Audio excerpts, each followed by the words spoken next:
I suppose that most of us spend more time than we should on social media and on platforms, and yet at the same time, most of us have probably become aware, particularly since the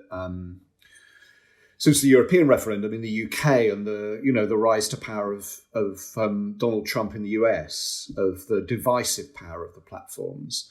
And it's easy to think there's some kind of, conspiratorial big reveal somewhere there in the background. But actually, it's raw commercialism, isn't it? It's raw money. Absolutely, yeah.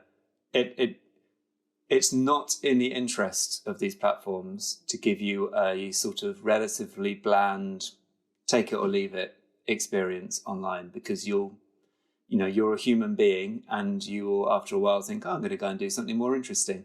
Maybe I'll look outside or spend some time with my family or read a book or something.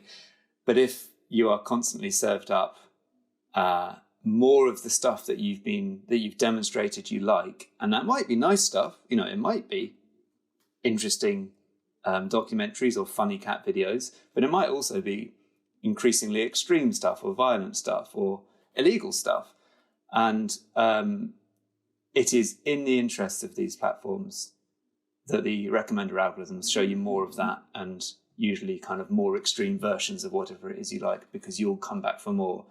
And it's an incredibly abusive and exploitative relationship. And what is very frustrating is that still the discussion, if you listen to a radio phone-in or something, the discussion will be about personal responsibility. And with regards to kids, it will be about parental responsibility.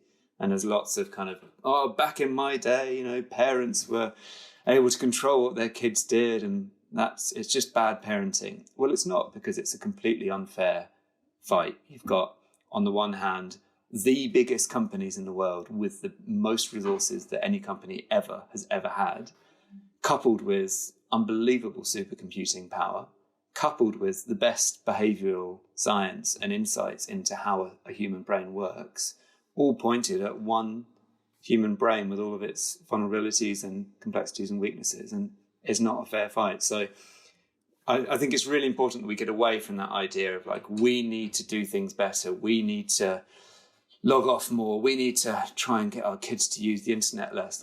That's not the question. The question is, how do we design these things? How do we regulate these platforms such that they are working in our best interests, not that they are exploiting our human vulnerabilities?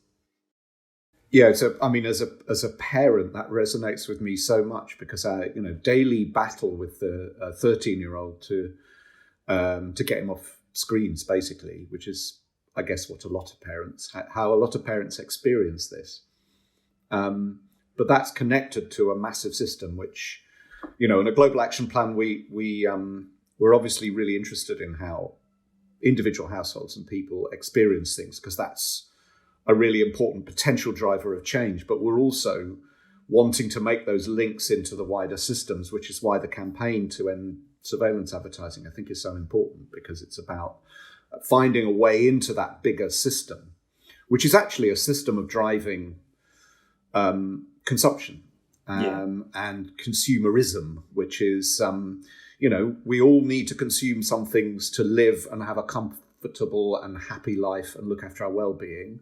But the platforms are now turbocharging consumption to the extent that, as we know the impact I think that's having in terms of, the use of materials and the impact on the waste materials and impact on the planet, but also on our well-being. I mean, to be marketed at in this way all the time it's not good for us. It's not, and it's not a new problem in the sense that marketing to kids, whether it's explicitly for kids or not, but marketing to kids has been around forever.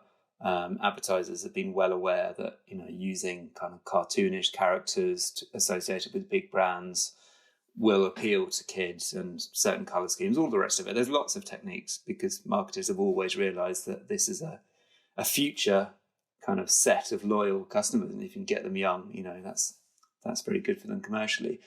But what's different is that it can now be harnessed to your own, or with computing power and with data, it can be focused to your own very particular interests and needs and vulnerabilities. And also, there's no limit on it.